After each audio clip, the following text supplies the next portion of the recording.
Classes began at Toledo Public Schools, but one parent says her daughter still doesn't have a school to go to. Action News reporter Zane Omer talking with her. She joins us live with this story, new at 11 tonight. Zane. Lee, Maisha Neal tells me her daughter has attended 4 schools since first grade, and she told me she found out earlier this year her daughter would have to move schools again because of what she calls a shortage in intervention specialists. Maya's a bright, courageous little 5th grader. She just wants to be like other kids and learn.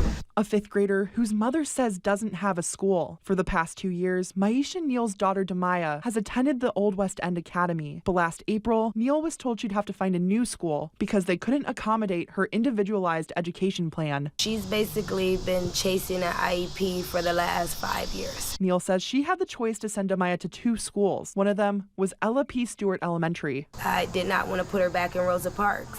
So they said, well, you know, we can put her in Ella P. Stewart. We'll start the enrollment. But Neal says last Monday, she was informed Demaya was stuck on a wait list and was instructed to send her back to her old school. I contact Old West End and I'm told because they no longer have the intervention specialist, they can't accommodate her. So I can't send her back to Old West End. According to the TPS Director of Student Supports, Neal was allowed to send Demaya to Ella P. Stewart or Pickett Elementary, but Neal disputes that, saying the only other choice she was given was Rosa Parks, where after previous experience, she didn't want to send Demaya. She tells me she tried to contact both the IEP director and superintendent to no avail. I've reached out and called his secretary over 15 times. She responded the first 2 days.